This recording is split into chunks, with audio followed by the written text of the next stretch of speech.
Hi, how's it? In the name of Christ, how you doing? It's your girl, Karabo. I hope you're good, I hope you're peachy, I hope you're stellar, and I hope you're in a neat little bunch. If you're not, welcome to the party. Is that just not the story of our lives? I guess it is imperative to just start with that introduction because it's just what I'm used to doing. So today's the 19th of March, 2025. I don't have a timestamp down there because I'm not using the timestamp camera. I prefer to record already on a camera that already has makeup because I have to urgently get this out. I can't run this through UCam Perfect. I can't run it through an application for makeup because I have to urgently get this out there.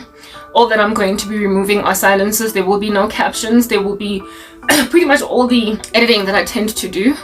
I'm not going to be doing it today because I have to get this out there because something has just happened as at today, the 19th of March 2025. It is presently 20:36 in terms of the time, and I have just endured something just horrific and shocking.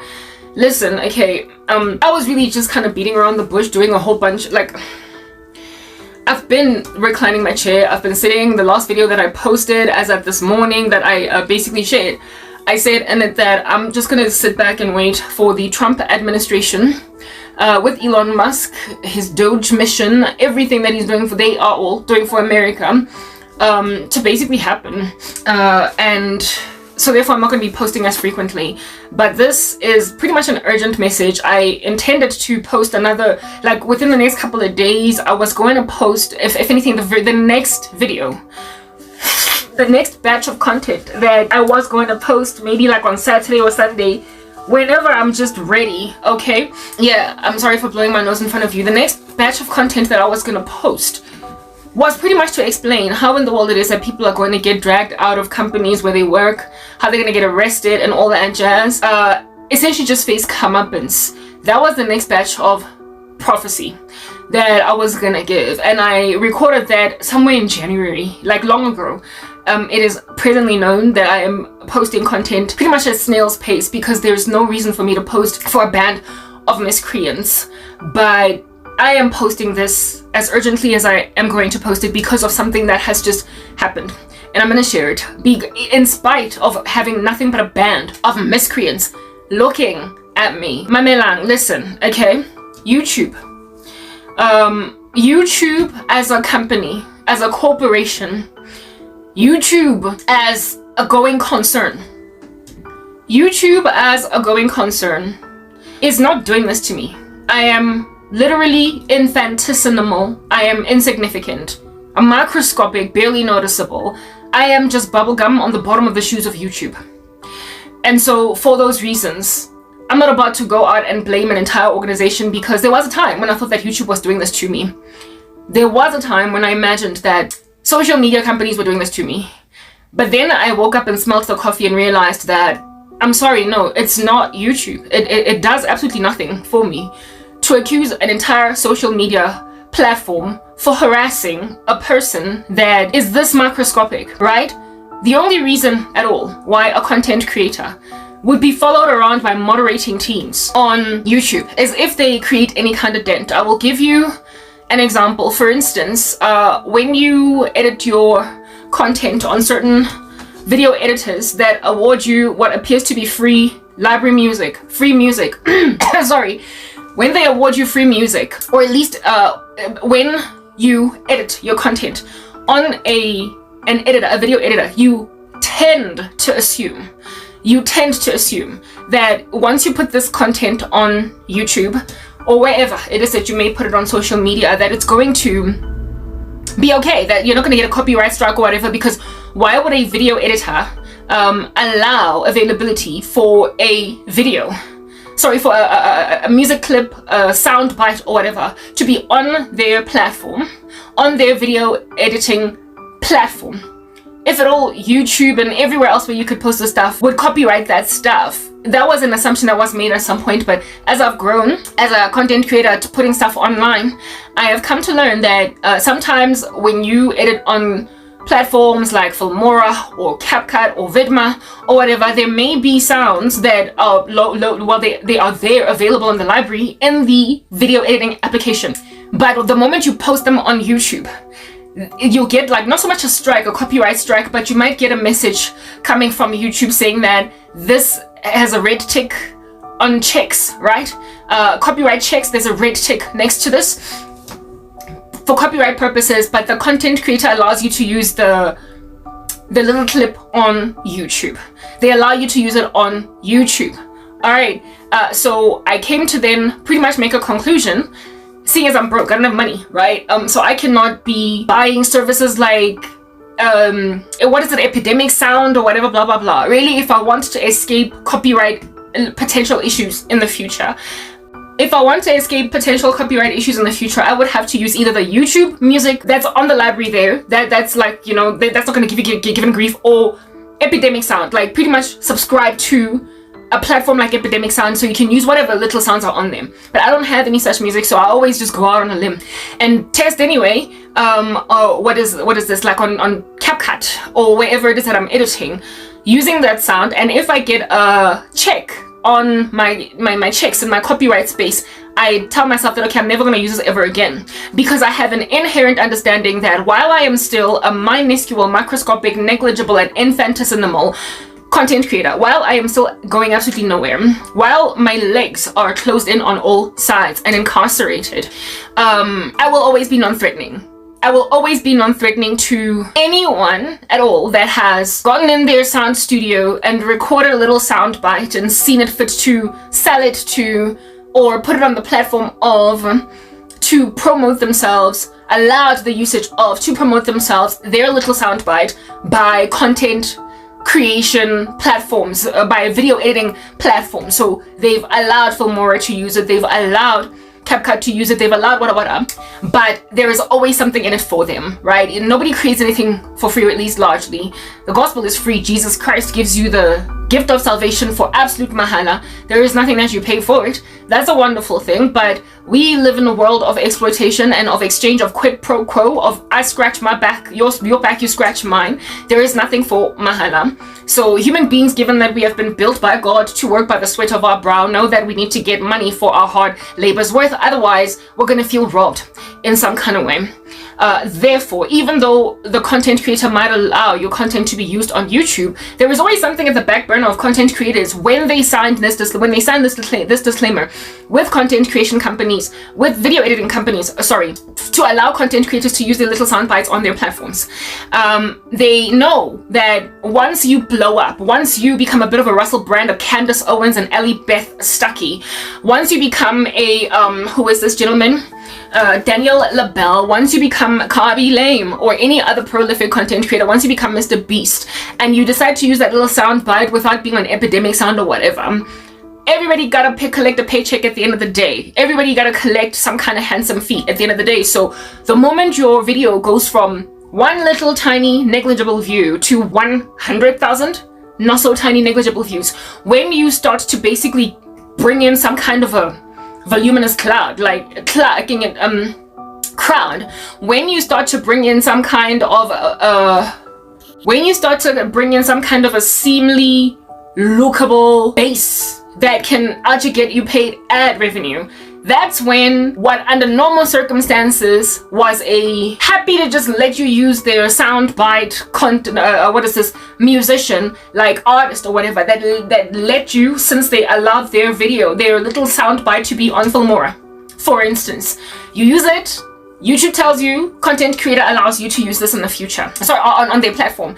But if your video should actually be making like Russell Brand, and within like 3 hours you're sitting on like 500,000 views, something ridiculous like that, you will suddenly find this content creator rearing their ugly head. That's why sometimes YouTubers will literally have no copyright strikes for like a good 2 years. Next thing, bah, they've got somebody coming out of the woodworks actually telling them that, yo, you've used my content and this here, I'm striking you for it, blah blah blah, only to find that this person, the content creator, will then at the back end contact the content creator, the little soundbite creator, the musician, the artist, the person who did the soundbite, the sound clip, and they will talk between them to negotiate, remove the strike, retract their decision to get this person given a strike in exchange, usually by gentleman's agreement in the back end, in exchange for revenue share, okay, on that video. You use my little music bite for however much revenue you've gotten as at this time, even if you do remove the sound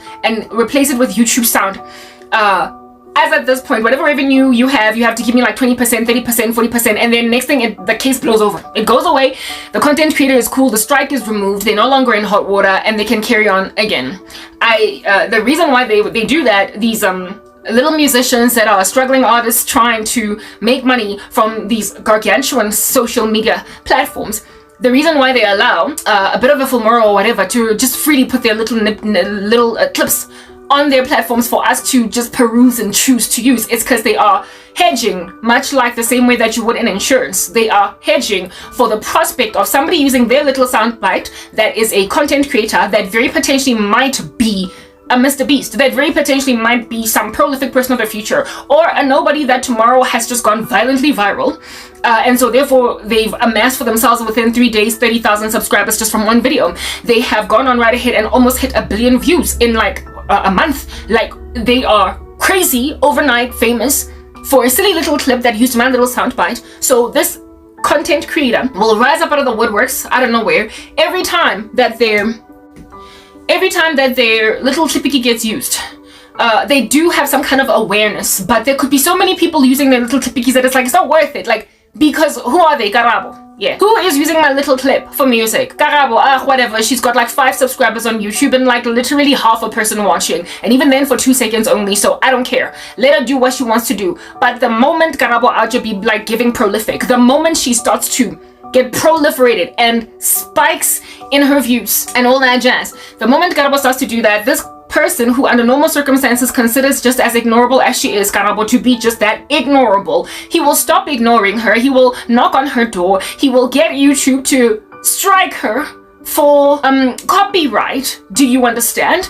And then when you negotiate with the strike king, with the person that's highlighting this as an issue for you using their clip or whatever, you'll then come to learn that all they want is a piece of the pie. All they want to leave you alone, to be merry, to go in the future and bounce up and down on a beach ball into the sunset and soar like a bird, is for you to just give them a good 40% of what you made as at the date that you used their clip.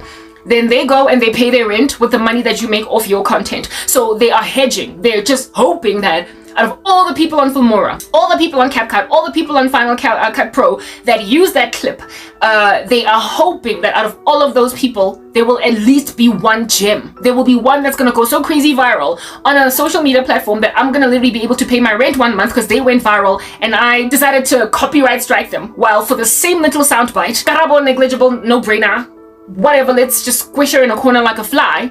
Yeah, we don't care. I don't care if she uses my little thingy, because really, if her little 5 subscriber big channel on YouTube disappears, ain't nobody gonna miss it, nobody's gonna know, and she's not gonna be too broken, too bereft, too devastated if her channel gets deleted because of a copyright strike, because it's small and ain't nobody seeing it anyway. It's going nowhere. But you see, content creation is like, how can I describe it? It is this thing that a lot of people, when they started, are not necessarily intentional in creating some kind of an empire for themselves or a brand. A lot of times they are just playing around, they're dancing, they're dilly-dallying, they're experimenting. It's a free platform to upload. You don't have to pay a premium. You don't have to subscribe to post anything on YouTube. You just gotta have Wi-Fi, you gotta have internet, and you're good. So yeah, insofar as you can sit in a mall and post some silly little video, you could end up making a whole bunch of money from something that was not intended to become anything worthwhile. So a lot of content creators, not all of them, there are many who intentionally create YouTube channels, Facebook, whatever. There are many content creators that intentionally create social media platforms for the very purpose of literally starting a business with it. Like, they hope it's going to become something lucrative. One day in the future, they're actually trying to create a job out of social media. But the grand majority of us, Lay Joes and Lay Janes, when we post something on YouTube, when we post something on Twitter, when we post something on Facebook, we're just like, I have a right to exist in the World Wide Web, and I've got internet, so hey, how about we just kind of plonk something on there? And then we plonk something on there, and lo and behold, by the amazing grace of God, every so often you hit a bullseye. Every so often you get gargantuan. So content creators that start out that way, who really don't intend to be a full-time content creator, make out of it a career, make out of it a business, they come to learn pleasantly as they are surprised that, oh my goodness, like, whoa, this stuff can be actually quite lucrative. They start getting emails like, do you want to join the YouTube partnership program? Do you want to join the Facebook monetization program? Do you? And then they're like, of course, like, who doesn't want to make money? Like, I'm out here being a doofus.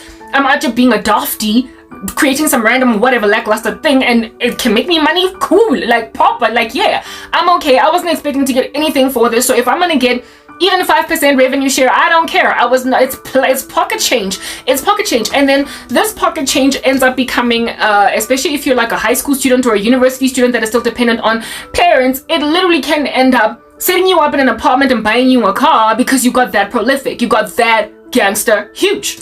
And so you start to realize that, oh my, maybe I don't have to finish my BCom accounting degree, or once I finish it, I don't have to enter into corporate South Africa. Perhaps I can become a creative for life. And so it awards people an opportunity to do exactly what it is that they've always wanted to do. You know that saying, do what you love and you'll never have to work a day in your life. They end up doing what they've always wanted to do, and they now get paid for it, so they don't have to be bored by the mundane, bureaucratic rat race of a corporate 9 to 5. So it is the saving grace of many people who start out just, being silly and nutty in a university dorm room, only for them to realize that this could actually be a lifelong career. So many content creators happen upon content creation careers by happenstance, by mistake, like out here recording strange stuff in your bathroom, and then booyah, you're like a whole hair vlogger and you've got 200,000 subscribers on the tube. Very well. Okay, so given that most of us don't start trying to do this, but then it becomes your baby, an advanced or a latter appreciation for the craft of content creation tends to over time then incrementally build in you skills, very hard, not prolific ones at that, of videography, video editing, almost like you went to AFDA or something. Okay, when the stuff starts to basically look like you could be doing this for life, when the stuff starts to become like you could be basically doing this for life, you then graduate over from merely just playing around with a fuzzy video that you are posting that has no real, what do you call this, video quality, but strangely people are to be taking it up anyway, watching it anyway, to investing. You watch on YouTube, even content creators whose core speciality, whose niche is to train other content creators on how to create content, how to proliferate your particular message, how to do shorts, how to test if your short is the right height, not height, sorry, but duration, how to edit, what is the best video editor. You basically go into what we call market research, okay? In the same way that you as a university, not a university student, sorry, but as a high school student that is about to finish matric and are still quite confused, you're not one of those kids that knew from the time you were 2 years old that you wanted to be a doctor, but you're still out, you're toggling with your options, you don't know what to do when you get to grade 11, but you gotta apply for varsity now, you gotta make a decision, because at some point you gotta make that decision. Yeah, that's what's good. Well, even though you were not planning on becoming something, you then dive into research, seeing as everybody needs a future. Everybody, somewhere along the way as their lives progress, develop or establish new interests. And if you develop and you're not everybody, many people, they develop new interests. And when you develop a new interest and it really, really intrigues you, you then start to invest in it. Okay? You start to invest in it. So you might not have wanted to be a doctor from the time that you were 7 years old. But if you watch enough House MD, and if you watch enough Grey's Anatomy, and if you watch enough Good Doctor, if you watch enough of these medical shows and then you get crazy inspired by the work of these acting profession doctors, you could, even though you were planning on doing marketing after matric, you could decide that you're going to apply at Medunsa. You could decide that you're going to apply at Wits Med School because somebody motivated you. You could have watched enough dermatologists on YouTube that inspired you and you loved how it is that they're just so knowledgeable on transforming skin, enabling skin issues along, that you are like, okay, I'm going to be a dermatologist, even though initially you wanted to be an accountant. Once you establish an interest in something, that's when you then start to go into deep diving. You start to enter into research. You start to basically nitpick away at this industry, this particular new niche, this new subject matter expert, this new subject matter within which you want to be an expert. And you start out what? A novice, right? You start out rudimentary. You start out at the very bottom, out here tying shoelaces like ones and twos, as opposed to being quite the prolific shoelace tire. And you then build your way up from there, just as with any career in, be it corporate or whatever space that you find yourself in. You tend to get in there You tend to get in there dazed with a world of wonder around you that is full of inquiry, and it's for you to tap into and figure out what's going on in that little hole, right? Yeah. And then you hopefully get to a point where you're not decisive. You have, converged your decision. I personally, for instance, when I was in high school and primary, pretty much all my life, I didn't know what I wanted to be. Still to this day, all right? I didn't know what I wanted to be. I took a certain subject set that came highly recommended that guaranteed or promised to guarantee me a stable financial future. I took mathematics, like subjects like maths and science, things that would usher people into what are called guaranteed to be profitable careers.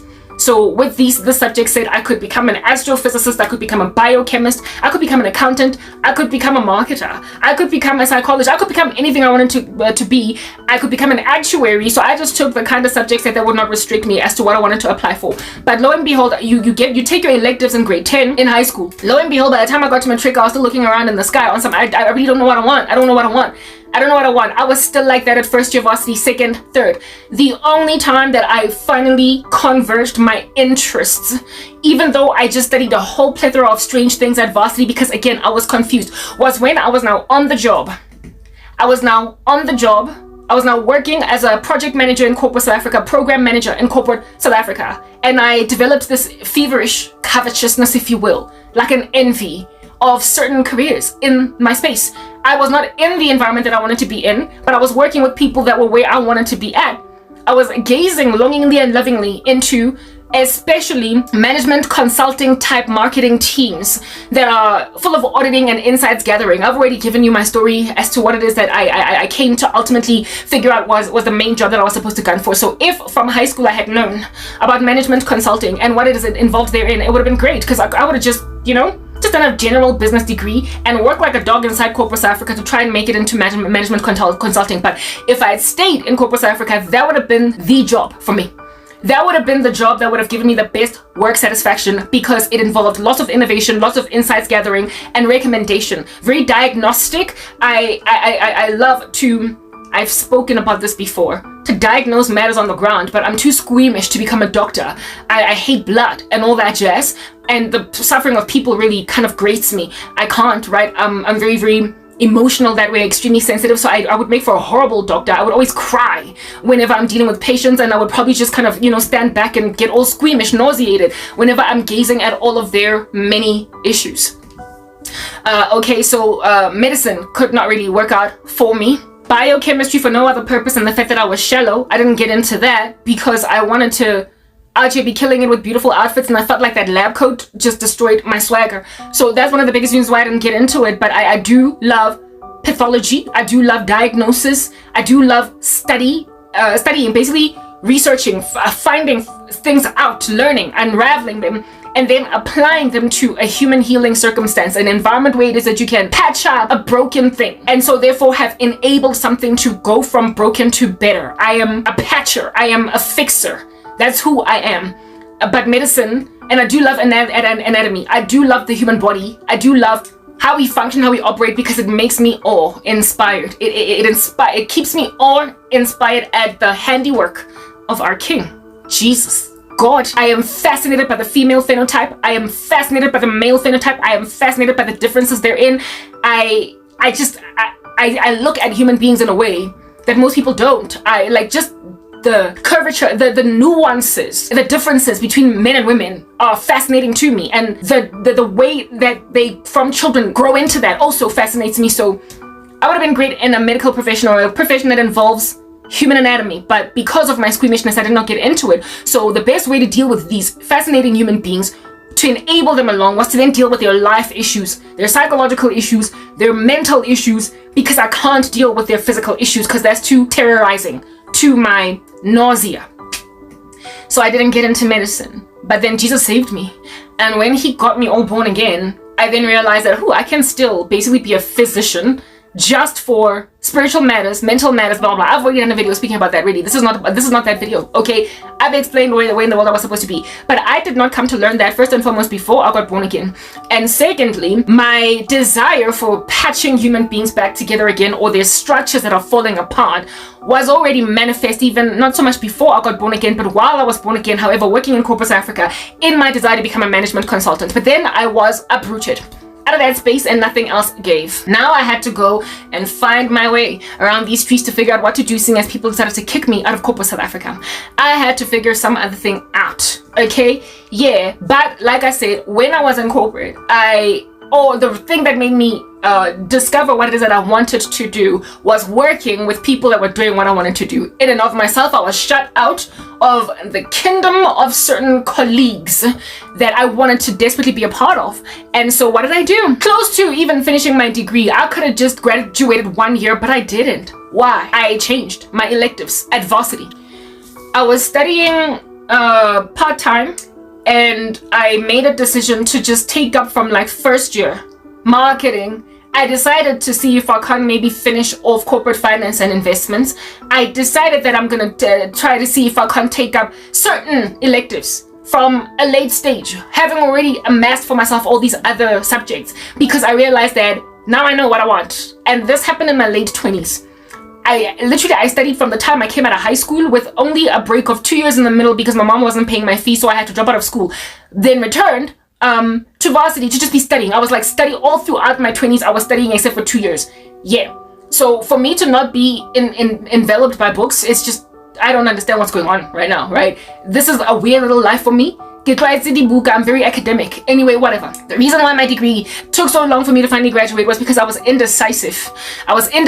And coming to Christ at 26 and a half gave me a deeper purpose. But the observation of certain people's work in corporate South Africa then gave me a deeper longing for a certain kind of career path based on watching other people do their jobs. So I was happy to start basically from internship level or at the bottom or somewhere. I imagined that project management was going to enable me to branch into spaces, okay?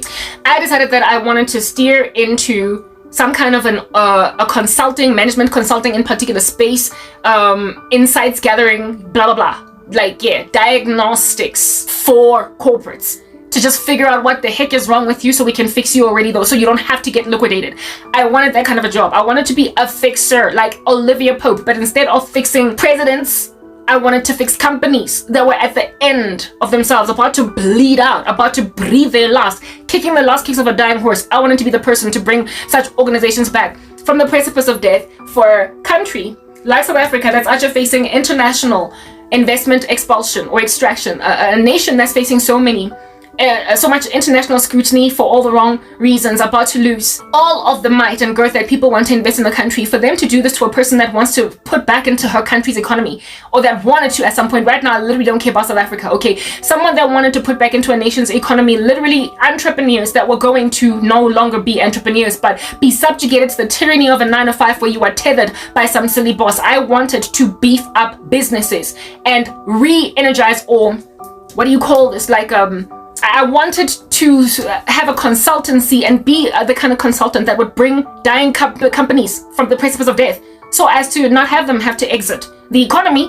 What does that do for the economy of the country in totality? Hello, invigorated. It defibrillates it. It brings it back from the precipice of crazy death. Okay, but then I was kicked out of corporate South Africa by indiscretions. I was kicked out of corporate South Africa by persecution, harassment, abuse.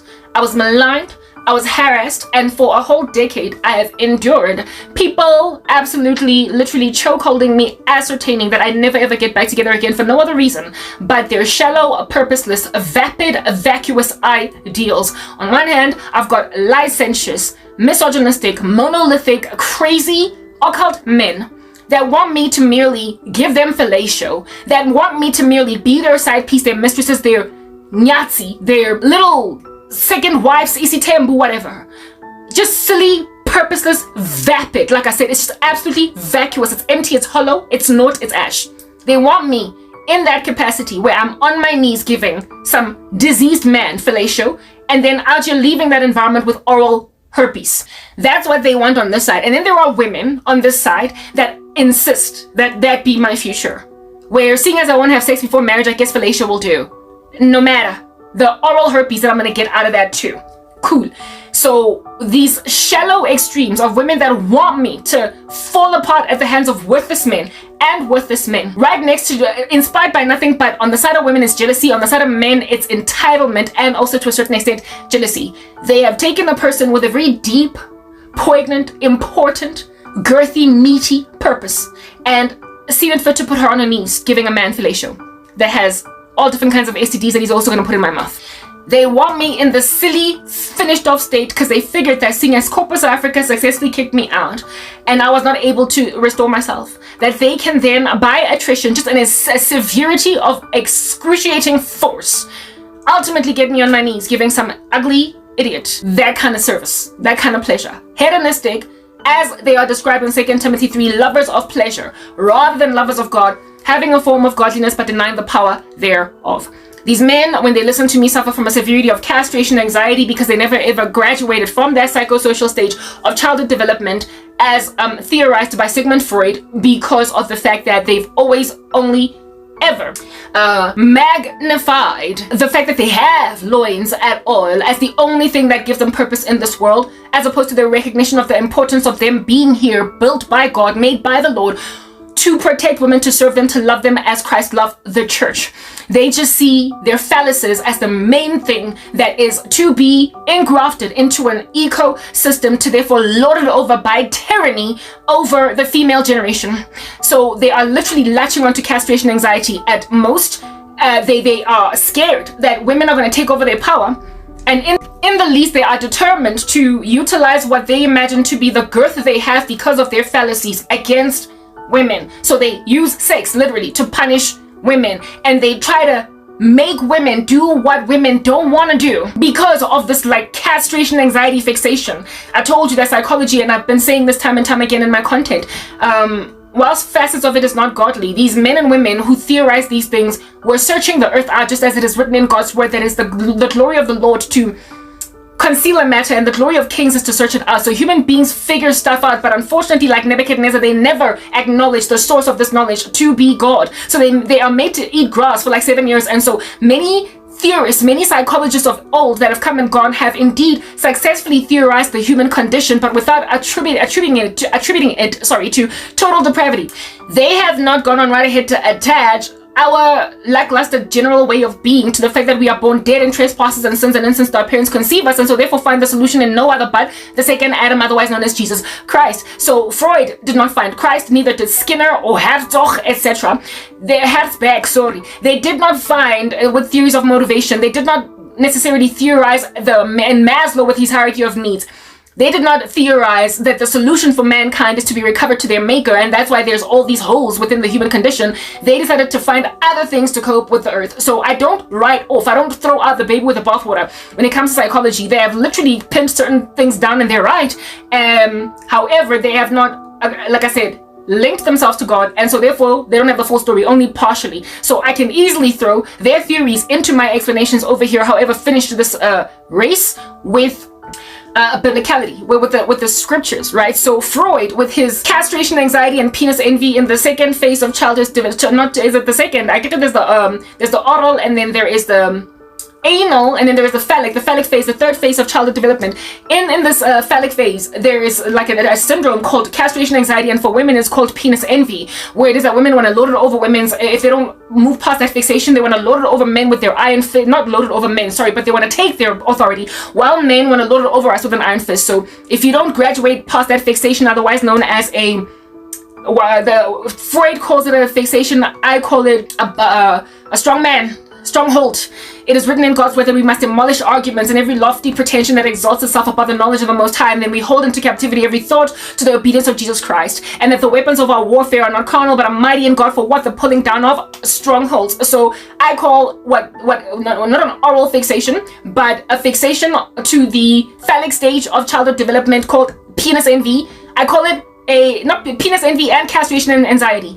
I call it, as opposed to a fixation, I call it a stronghold, a bond, something that's just held you hostage to certain satanic ways of existing, without necessarily graduating past them from the time you're a child, because you have not been trained God for a minute, like ever since then. And if you don't, as an adult, literally go out of your way to correct this human condition through Christ, you will always just perpetually keep on perusing the doors, the annals, the corridors of psychologists trying to fix your issues without Christ. He is the heavenly physician for good purpose. He is the be-all and end-all of fixer of all things. And if you don't go to him proper, you're just gonna die with penis envy and castration anxiety, however imaginative of the fact that you saw someone for it, okay? You will always be a misogynistic guy. You will always be a misandric woman. You will always be an irresponsible, role disregarding woman that out here is trying to be the guy and lord it over and sexually revolutionize yourself to a point of promiscuity and think that it's okay for women to be that promiscuous. Not that it's okay for men to be that way, but it's especially frowned upon when women do it, etc. You will just keep thinking that you are creating solutions for your penis envy or your castration anxiety or whatever might be the fixation or otherwise known as stronghold that you are suffering from, using earthly solutions only for you to just die and go to hell in the end. And I'm trying to basically bridge that gap that Freud left a gargantuan yawning, like proper canyonic vortex twisting in the middle of it bridge, like that big fat chunky bridge that has no solid ground to walk on, otherwise known as Jesus. He's the way, the truth, the life, and no one comes to the Father except through him. I'm trying to give people that ladder. I'm trying to give people that rod, that bridging gap. I'm trying to give people that stepping stone, but you are rejecting it like no man's business. Okay, cool beans and bananas. So having then spoken about that, these crazy men that are suffering from a severity of castration anxiety, strongman bondage, are feeling emasculated by my utter and sheer voluminous, violent, and absolutely voluptuous rejection of their using my nether regions like I'll show you mine and if you show me yours. Like they're there for the playing with, like because of their castration anxiety, they want to hammer me on the head like they're Thor or whatever, with all of the might of the strings they can pull. They use their manhood, sex, in order to incarcerate women who reject them. The rejection of which they're not even taking stock to sort of kind of retract backwards a little bit and realize that this woman is not rejecting you just because you are rejected, just for the sake of rejecting you. She's rejecting you because, frankly, while Adam, you were created, we will acknowledge that first, to be honored and called Lord small L by Eve, for Eve to be a helper suitable to you, and so you are her head. At the end of the day, you were indeed just that, created by the be-all and end-all of the ultimate authority, whose name is Jesus Christ, and he has given you a batch. He has given you a batch of precepts by which to order your life, live, right? He has given you recommendations, prescriptions as to how to roll out your life, absent of honoring them, of which you then fall short of the glory of God. Upon realizing that you fall short, he then gave himself as a propitiation and substitution, and then said, if you come into my house, you will know that you're my disciple because you bear fruit. And so he puts his Holy Spirit in you, and then you strive against the body of death, and you therefore intentionally go to war with the fact that your flesh is trying to ignore what your God will much rather have you do. Or rather, the God that is supposed to be your God, but you have rather chosen Satan for a daddy. Okay? Cool beans and bananas, right? So you are created, Adam, by God, and Eve was made next. He did make it clear after you fell that you from now on are going to try and lord it over your wife with an iron fist, and your woman is going to desire you by any means necessary, to a point of being a crazy idolater out here throwing other women to the whims of men's castration anxiety. Unfortunately, do you understand what I'm saying? Like, women are just supporting men that are breaking the very fabric of society apart, shattering even women. Like men that are the destruction of societies at the expense of girl children and women. And women are helping men to decimate the female population in this capacity. That is a byproduct, a result of the fall, because the woman will so desire men's affection, the woman will so desire Adam's love, that she will pull in favors for him even at the expense of the entire female population, to a point where in certain sects they will then commence a matriarchy, do you understand? Where women who are sick and tired of misogynistic men with their castration anxiety, bullying, beefy demeanor will then literally feministically try to coup the male structure, create a matriarchy instead of a patriarchy, and so dishevel God's entire order of how we ought to be functioning in these streets.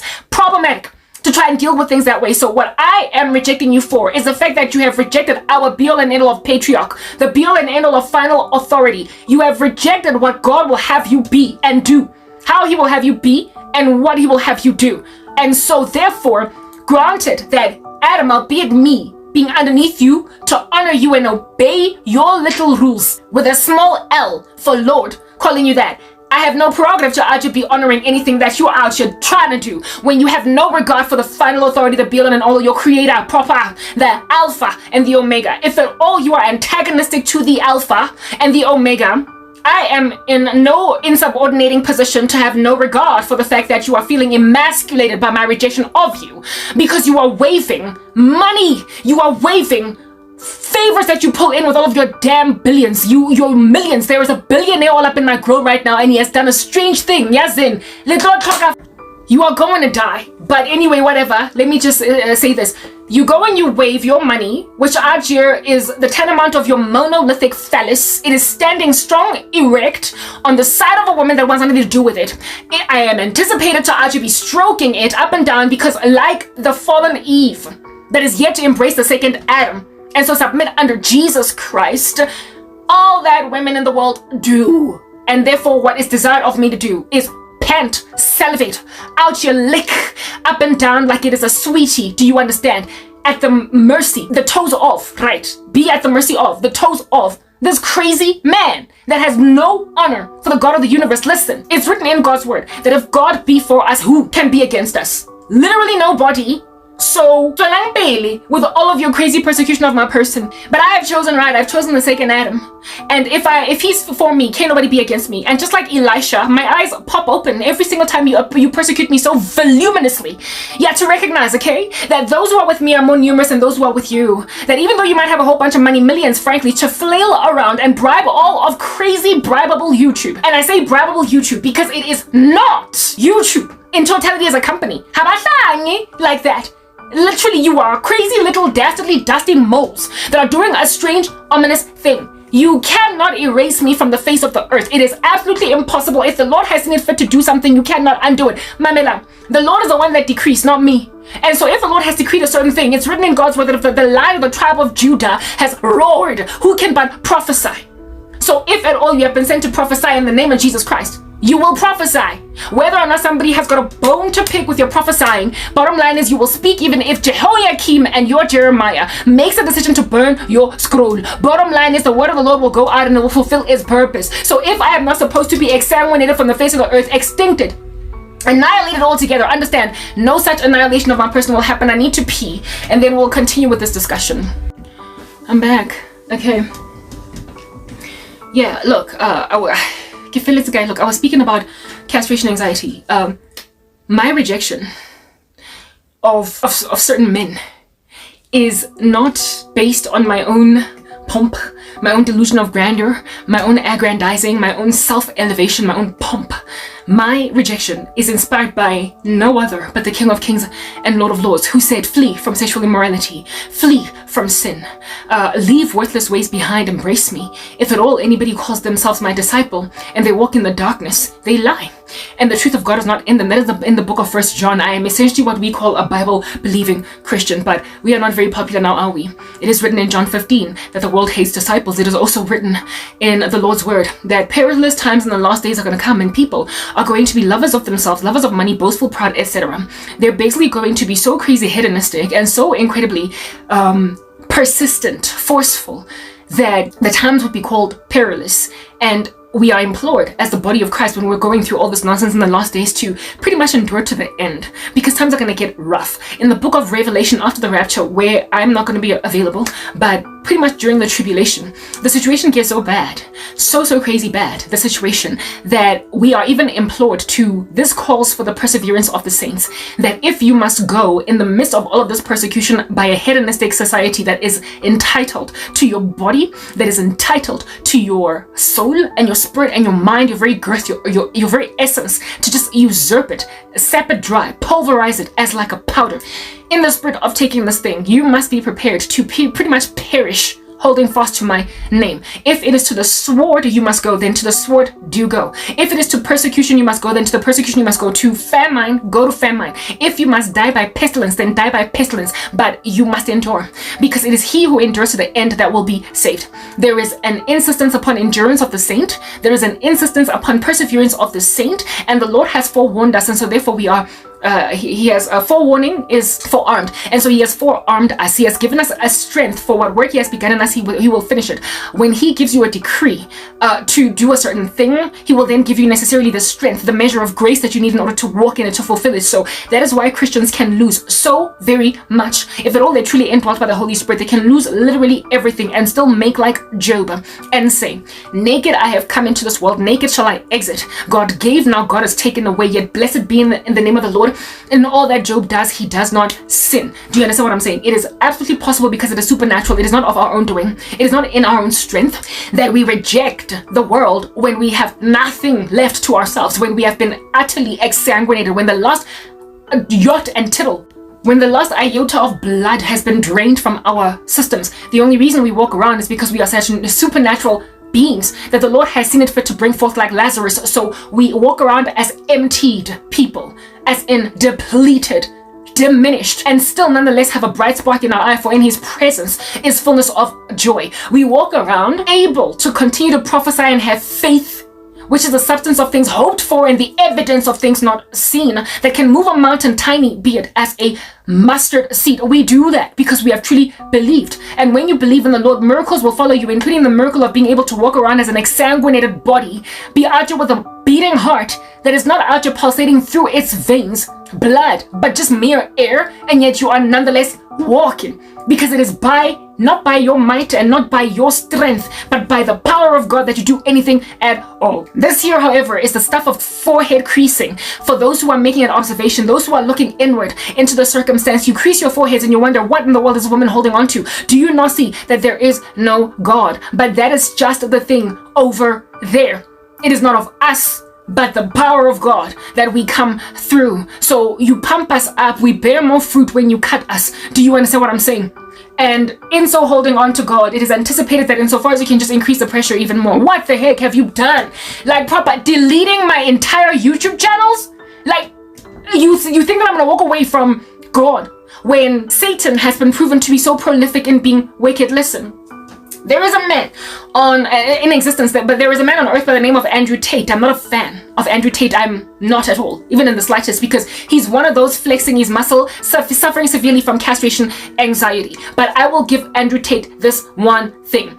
He perused the things of God and is out here penduluming between Islam and Christianity, essentially unprepared to let go of the concept of God, the idea of God, for no other reason than the fact that there's literally too much evil in the world for there to not be a God.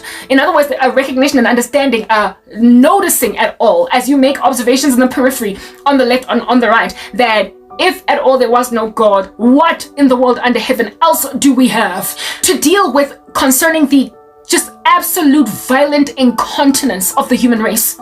There is no end to what we can do. We are totally depraved, born dead in trespasses and sins, and in sins that our parents conceive us. So really and truly, if you can put a cloud of if you can put a smoke screen on yourself of anonymity, if you can put a cloud of anonymity on yourself when you are doing grubby things, you will do the most.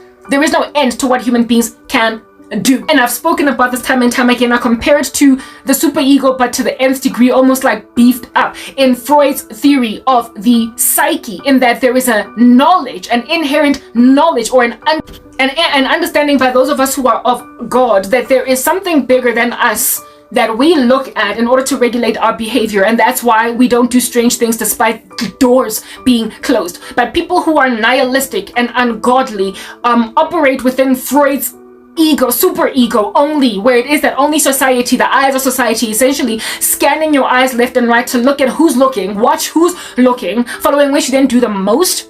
Yeah, you see, Freud's theory ends up the superego. I take it one up, beef it up, and say superego squared or even cubed, because God is superego cubed. In other words, there is a force that is perpetually surveilling. He's omnipresent, he's omniscient, he's all over the show. His name is God. He's ubiquitously in occurrence everywhere. He is in the atom, eyes all around. Go and read that description of the living creature with the with the wheels all around it, with the eyes all around it. It literally looks like the shape of an atom if at all you draw it, evidencing the omnipresence of God. I've already again unpacked that. Okay, I have unpacked that. God is everywhere. Yeah, but those who are nihilistic, the fool thinks in his heart there is no God. Those who are nihilistic, in his heart, a man plans his ways, but the Lord establishes his steps, and God also laughs when you plan. Yeah, when you don't say God willing, he then out here throws a curveball all up in your grill. You who are sitting where you are sitting saying, where is your God, like in Psalm 42? You who are sitting where you are sitting, imaginative that insofar as you can put yourself behind the smoke screen, insofar as you can delete an entire freaking YouTube channel, insofar as you can delete an entire YouTube channel, you will literally eliminate prophecy from coming to pass. Are you for real?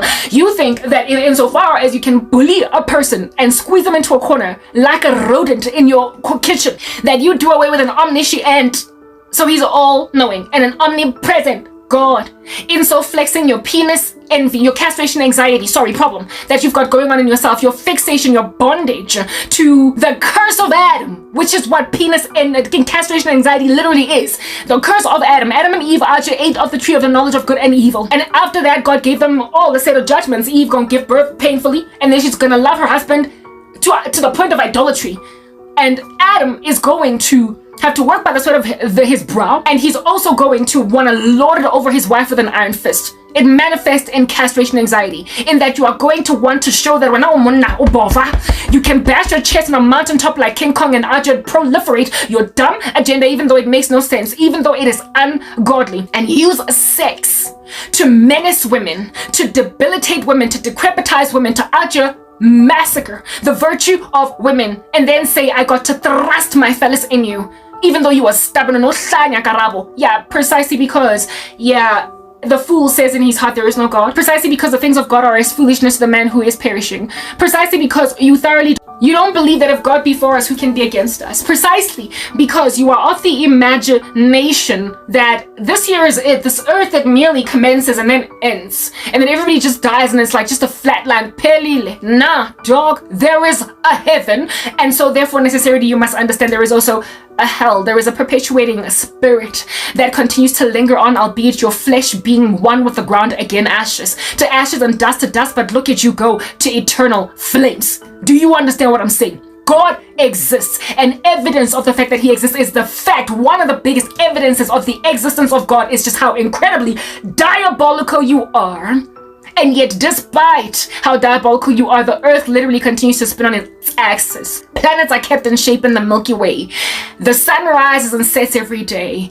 There are executive orders passed by presidents, exchanges of leadership that are to reprieve a people who have been previously oppressed. There are decisions like the one that is being made in Israel right now by, listen to this. Is it Syria? Syria, right? Is it Syria or Iran? I stand corrected. One of the countries in the Middle East.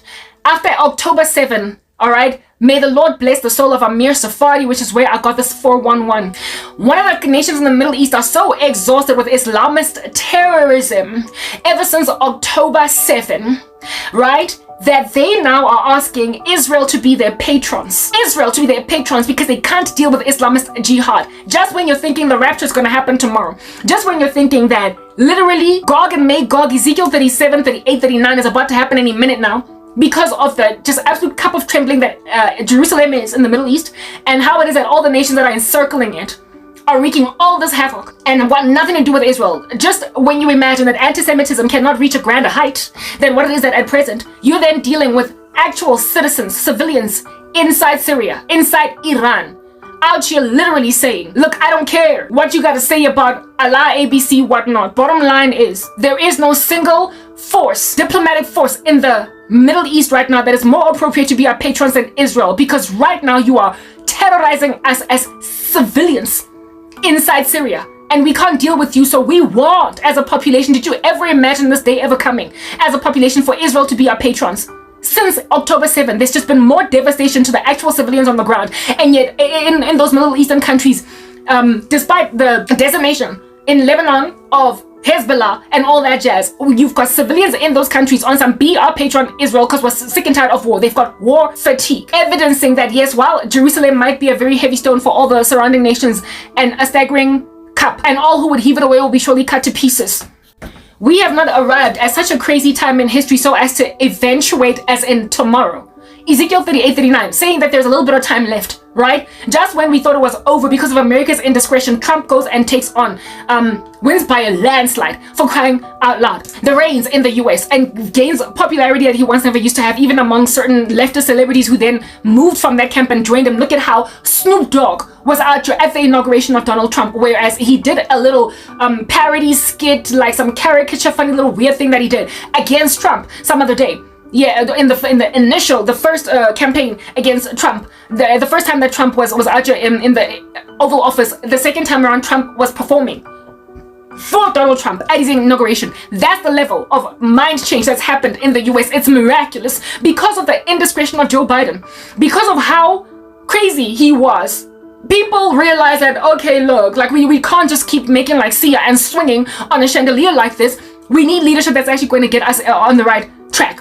Yeah, that's what happened in the US. And then there's the whole issue with Greenland, right? The fact that Donald Trump wants to take it over just like he wants to take over Gaza. That's problematic, but that's another story coming for another day. Okay, they voted by a landslide for America to essentially something that was within Trump's vision all these times already.